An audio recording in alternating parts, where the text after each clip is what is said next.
السلام علیکم ورحمۃ اللہ وبرکاتہ۔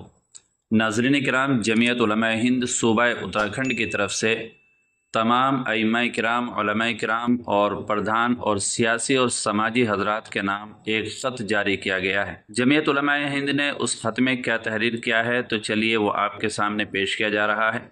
آپ ویڈیو کو آخر تک دیکھتے رہیے گا اور چینل پر پہلی بار آئے ہوں تو سبسکرائب بھی کر لیجیے گا۔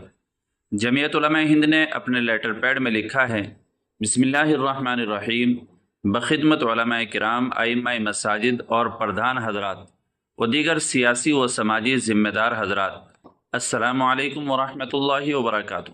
بعد آداب مسنون عرض یہ ہے کہ حکومت اتراکھنڈ نے UCC یعنی یونیفارم سول کوڈ قانون پاس کر کے 27 جنوری 2025 کو پورے اتراکھنڈ میں نافذ کر دیا ہے۔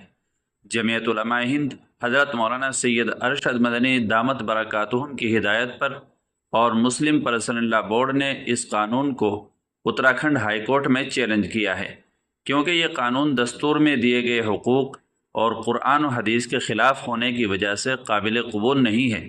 ہائی کورٹ نے حکومت سے اس قانون کے بارے میں جواب طلب کیا ہے اور اب 14 جولائی سن 2025 کو ہائی کورٹ میں اس کی تاریخ ہے۔ حکومت کی اس پالیسی سے ماہرین قانون اور وکلاء حضرات کا یہ کہنا ہے کہ وہ کورٹ میں اپنے موقف کو مضبوط کرنے کے لیے اور کورٹ کو یہ دکھانے کے لیے کہ اتنی تعداد میں عوام اس قانون کی حمایت میں ہے، حکومت عوام پر مختلف انداز سے دباؤ ڈال کر نکاح کا رجسٹریشن کرانا چاہتی ہے تاکہ جمعیت اور دیگر لوگوں کا دعویٰ کمزور ہو جائے۔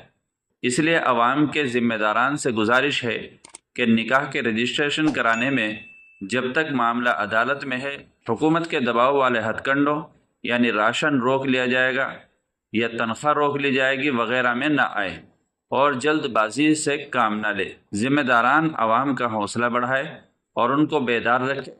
یہ ایک دستوری اور قانونی لڑائی ہے جس کا ہم سب کو حق ہے۔ من جانب جمعیت علماء صوبہ اتراکھنڈ۔ تو ناظرین کرام، جمعیت علماء ہند کا یہ اعلان آپ زیادہ سے زیادہ شیئر کیجیے گا اور چینل پر پہلی بار آئے ہوں تو سبسکرائب بھی کر لیجیے گا۔